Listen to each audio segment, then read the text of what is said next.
तो दोस्तों एक और जानकारी मैं आप लोगों के सामने लाई हूँ। हमारा चैनल मोनेटाइज़ होने से पहले अगर हमारे वीडियोज़ में एडवर्टाइज़ आते हैं, तो उसमें हमें कोई फ़ायदा नहीं होता। इसका सारा फ़ायदा यूट्यूब को जाता है। अगर हमारा चैनल मोनेटाइज़ हो जाता है, उसके बाद अगर हमारे वीडियोज़ में कोई एडवर्टाइज़ आते हैं, तो इसका फ़ायदा हमें होता है। इससे हमारी अर्निंग बढ़ती है।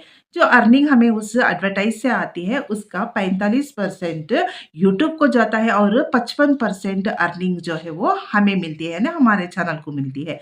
तो ಸ್ನೇಹಿತರೆ ನಮ್ಮ ಚಾನಲ್ ಮೊನೆಟೈಸ್ ಆಗೋಕ್ಕಿಂತ ಮುಂಚೆ ನಮ್ಮ ಚಾನಲಿನ ವಿಡಿಯೋಸ್ ಅಲ್ಲಿ ಅಡ್ವರ್ಟೈಸ್ ಬರ್ತಾ ಇದೆ ಅಂತ ಹೇಳಿದ್ರೆ ಅದರಿಂದ ನಮಗೆ ಯಾವುದೇ ಉಪಯೋಗ ಆಗೋದಿಲ್ಲ.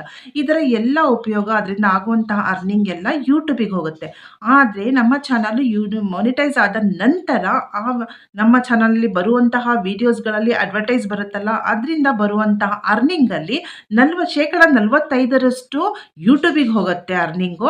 ಮತ್ತೆ 55% ದುಡ್ಡು ಏನಿದೆ ಅದು ಅರ್ನಿಂಗು ನಮ್ಮ ಚಾನಲಿಗೆ ಅಂದ್ರೆ ನಮಿಗ್ ಬರುತ್ತೆ. सो ಈ ಮಾಹಿತಿ ನಿಮಗೆಲ್ಲರಿಗೂ ಇಷ್ಟ ಆಗಿದೆ ಅಂತ ಹೇಳ್ಬಿಟ್ಟು ಅನ್ಕೋತೀನಿ.